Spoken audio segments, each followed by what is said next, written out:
నువ్వు ఇంకా బతికే ఉన్నావా? అయితే ఈ మాట విను. చాలామంది అనుకుంటూ ఉంటారు, దేవుడు నాకేం చేశాడు నాకేం చేశాడు నాకేం చేశాడు అని. వాళ్ళంటి వాళ్ళకి తెచ్చి హాస్పిటల్లో పడేస్తే అప్పుడు తెలుస్తుంది దేవుడు వాళ్ళకి ఎంత గొప్ప మేలు చేశాడా అని. చావు బ్రతుకుల మధ్య కొట్టుమిట్టు ఆడుతున్నా వారి కోసం కుటుంబాలు ఎంత బాధపడుతున్నారో. మన ప్రాణం మనకి ఇచ్చాడంటే దానికన్నా గొప్ప మేలు ఏముందండి? బ్రతుకున్నామంటే దేవుని స్తుతించు. ఆమేన్. ఇంకా బ్రతికి ఉన్నానంటే కేవలము నీ కృప.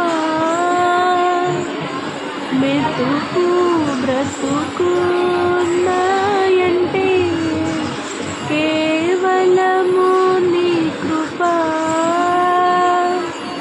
ఈ మంచితనము లేకున్నను కృపామీక్షయే నా ఎడల చూపించినది నీ కృప.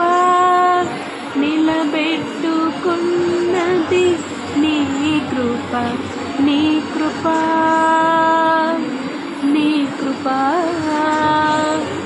ఆకాశము కంటే హెచ్చైనది మౌనిగా